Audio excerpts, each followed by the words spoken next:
जे 61 फाटा माळशिरस जिल्हा सोलापूर इथं पारंपरिक मैदान आयोजित केलं. या मैदानाचे प्रथम क्रमांकाचे मानकरी आपल्याबरोबर आहेत आणि त्यांच्याबरोबर एक विशेष गोष्ट जोडली. एका गावातील बैल आणि एकाच वळूची पैदास असणारी बैल. खूप मोठा योगायोग आहे. कशा पद्धतीनं सगळ्या गोष्टी नियोजन झाले हे सगळं आपण ऐकूया त्यांच्याकडं. नाव काय पहिल्यांदा तुमचं सांगा. माझं नाव बाबाराजे अण्णासाहेब तरंगे, तरंगफळ. तरंगफळ. हा, इथून किती अंतरावर आहे? अर्धा किलोमीटरवर घर आहे. बरं. इथं कधी फेरा वगैरे टाकायचा का तुम्ही? फेरा म्हणजे ही जुनं मैदान पहिलं आम्हीच तयार केलेलं होतं. त्याच्या मागच्या 2 दिवसात म्हणलं आता मैदान आहे, फेरा टाकून बघू कसं आहे काय कसं फेरा पडते ते. पण गाडी चांगली पळाली, त्या हिशोबावर कळलं की बाबा आपली गाडी काहीतरी इथं करल असा एक अंदाज आलता. गाडी चांगली पळाली फेऱ्याला. इथं फेरं काढले होतं का तुम्ही ह्या दोन्ही जोडीचं? हा, काढला होता की. हा. मग इथं पळण्याचा फायदा झाला मैदानाचा.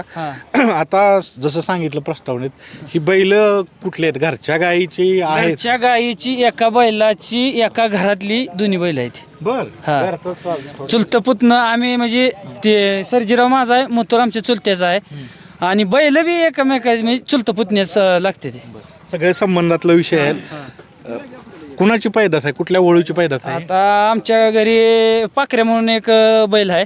त्या बैलाची घरचा बैल तो बी आम्ही आदतमध्ये पळवत होतो सुरुवातीला. तो पण घरच्याच गायचा आहे आणि नंतर परत लॉकडाऊनमध्ये शर्यत क्षेत्र थांबल्यापासून असंच गायाचं लावाय चालू केल्यापासून त्याची आता सध्या कमीत कमी प्रत्येक इथं आमच्या भागात जर मैदान असलं तरी एक तरी वासरू फायनलला राहत. काय नाव आहे त्या वळूचं? पाखऱ्या. पाखऱ्या. हां. आता निश्चितच पाखऱ्याच्या दोन्ही पैदास गुलाल पात्र आहेत. आता सगळ्यात महत्त्वाचं घरचा साज असण्याचा फायदा आहेत काय तोटा आहेत? तर हा साज तयार करताना काय काय अडचणी आला? साज तयार करायला कसं आहे, आपण आता सगळी म्हणते की घरची गाडी कधी राहत नाही. घरची पण आपण आपली इतकी ऐपत नाही किंवा एक सामान्य बैलगाडा माने का 15 वर्ष झालं आम्ही ह्या नादात आहे. वायदी हा विषय म्हणजे आमच्याकडून समोरच्याला वायदी देणं हे आमच्याकडून शक्य नाही. काय करता तुम्ही? घरची परिस्थिती काय? किती एकर जमीन आहे? जमीन तशी भरपूर आहे बरं का, पण पाण्याचं क्षेत्र कमी असल्यामुळे शेतीच करतो. पाणी कमी असल्यामुळे शेती बी आमची अशी जिरायती झाली, काय बागायती नाही. या निमित्तानं सांगा, घरची बैल तयार करणं, घरच्या गाईचा खोंड तयार करणं ते एवढं मोठं विजेतेपद. हा प्रवास कुठल्या मार्गातून जातो?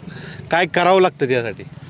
घरचं वासरू घडवताना आपल्या डोळ्यासमोर ते जन्मल्यापासून जोपर्यंत आपण घडूस तर ते आपण जसं शिकवल अशी त्याला शिस्त सगळं म्हणजे ती आपण म्हणाल असं ती करतो. आपल्याला माहीत आहे की बाबा ही काय करू शकतो. आपल्याला एक त्याचा थोड्या दिवसात ती कसं म्हणते ती बाळाच पाय पाळण्यात दिसतात, तसं आपल्याला एक अंदाज येतो की बाबा ही वस्तू आपण किती पळल, काय होईल किंवा काय करेल ह्याच्या हिशोबानं अंदाज येतो. त्याच्यावरच आपण घरची वस्त्र तयार करून नाद करतोय. नाव सांगा. ह्याचं नाव काय? हा सर्जीराव. सर्जेराव. हा कसा आहे दाताला? हा चौसा आहे. चौसा. आणि त्या बैलाचं नाव? तो मथुर.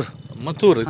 तो कसा आहे दाताला? चौसाचा आहे तो पण. दोन्ही चौसा आहे. ह्यांची सुरुवात आम्ही आदत असल्यापासून सोबत गाडी. आजचा मला वाटतं हे 4था का 5वा गुलाल आहे घरच्या साजाचा. घरच्या साजाचा.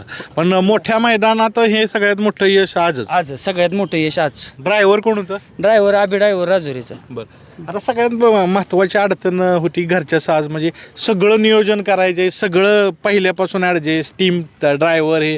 तर घरचं साजाचे काय फायदे आहेत ते सांगा पहिल्यांदा.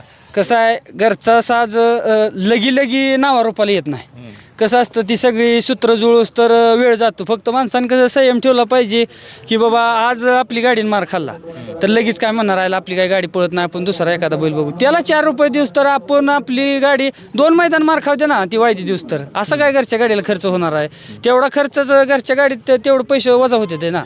आणि जरी 400 बैल असली तरी जातीवंत वळूची पैदास आहे, त्यामुळं शरीरयष्टीनं मजबूत आहे. मजबूत आहे ती. त्यांना इंजेक्शन रोगराई गोळी कसली काय माहीत नाही अजून त्यांना. जाता जाता हे यश काय सांगाल? ह्या यशातून कुठली गोष्ट तुम्हाला कळली? कारण मोठं यश आहे, आपण ज्याच्यासाठी बैल सांभाळतो.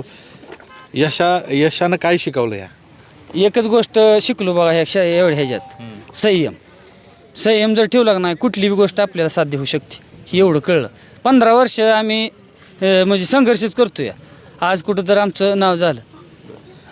जाता जाता जे नवीन बैलगाडी मालक आहेत त्यांच्या दावणीलाही चांगली गाय आहे, चांगलं वासरूही आहेत. तर काय सांगाल यशाकडे जाताना कुठल्या गोष्टी करायच्या? तुम्ही सांगितलं संयम ठेवायचा, त्याच्याबरोबर अजून काय काय गोष्टी करायच्या ते सांगा. आता कसं आहे, मला बी काही जास्त बोलता येत नाही बरं का, पण तरी पण मी एक सांगतो की ज्याच्यापाशी पैसा आहे त्याने लय हुरळून जाऊ नये आणि ज्याच्यापाशी नाही पैसा त्याने लय खचून जाऊ नये. फक्त कष्ट करत राहायचं, त्याचं यश एक दिवस नक्की मिळणार.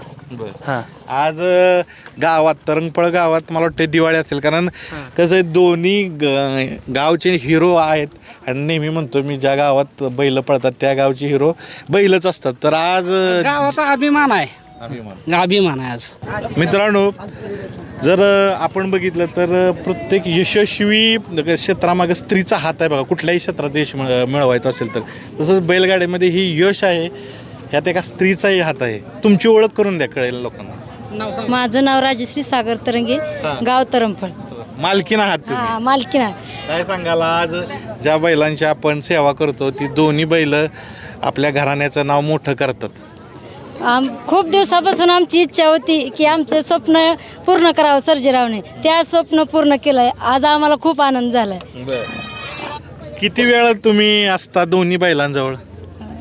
कंटिन्यू असतो, मैदानात तेवढं नसतं. मैदानात नसता. हा, मित्रांनो, मैदानात ताई आलेत, पण एक नंबर केल्यानंतर आणि विशेष म्हणजे दोन्ही बैल सांभाळताना जे कष्ट असतं ते निश्चित आज त्याचं फलित झालं. ते मजबूत शरीरयष्टीची बैल आहेत आणि सगळे जन्मल्यापासून ह्याच रानावर वाढलेत, त्यामुळे त्यांना भरपूर महाराणावर डोंगरापासून लहानपणापासून डोंगरात पाहिल्यामुळं त्यांना आता हे एवढं रान मैदान होतं ना, तरी सुद्धा एक नंबर पाहिले मैदानावर. होम पिचवर आणि हा जन्मल्यापासून ह्या मैदानावर त्याचं फेर होतं आणि ह्याच मैदानावर बघा दोन्ही पण बैल ह्याच मैदानावर लहानापासून सुरुवातच ह्या मैदानापासून झाली त्यांची व्यायामाला सरावाला. मित्रांनो, पूर्ण सामूहिक एक यश असतं. घराण्यातील स्त्री असेल किंवा सगळी पुरुष मंडळी असेल, हे यश असतं, हे सामूहिक असतं आणि एवढ्या दिवस कष्ट करतात ह्याच्यासाठी आज यश मिळवलेलं आहे. आणि खऱ्या अर्थानं आपण म्हणू की बैलगाडी क्षेत्र काय असतं बघा. बैलगाडी क्षेत्रात प्रत्येकाचा खारीचा वाटा असतो आणि तो वाटा गुलालच्या रूपानं सगळ्यांच्या अंगावर असतो, बैलांच्या अंगावर असतो. असंच यश मिळत राहो आणि असेच गुलालात तुम्ही कंटिन्यू राहो ही ईश्वरचरणी प्रार्थना. उद्या पण तुमच्या आशीर्वादानं आम्हाला यश मिळव. उद्या पण आमची दोन्ही पण बैल आदतसाठी पळणार आहेत. उद्या दोन्ही बैल पळणार आहेत. नाही, म्हणजे वेगवेगळी पण आज पळालेली उद्या आदतच्या मैदानासाठी पण पळणार आहेत आमची वास. मथुरचे मालक सुद्धा आहेत. बरं, या काय करता तुम्ही? मी शेतीच करतो. शेती. शेतात काय असतं? आहे, ऊस आहे, केळ आहे. बरं, झालं गावचा साज, सगळ्या गोष्टी एकत्र घरात बैल वाढवून आज यश भेटलं. हो, काय सांगाल, यश कोणाला समर्पित करायचं? यश आता आमच्या संपूर्ण टीमला समर्पित. घरात आमचे कसं आहे, गट जरी आम्हाला नाही निघला तरी आमची जी टीम आहे ती काय मागणं हालत नाही. त्याच्यामुळं आजच्या विजयात पण त्यांचा सगळा वाटा आहे. धन्यवाद. आणि आत्ता जसं सांगितलं की उद्या आदत मैदान होतं आहे. आदत मैदानात दोन्हीही बैलांना पळायचे, वेगवेगळी पळतील. आपल्याला आदत मैदानात कशा पद्धतीनं उद्या कामगिरी करतात याकडे लक्ष असणार आहे. धन्यवाद.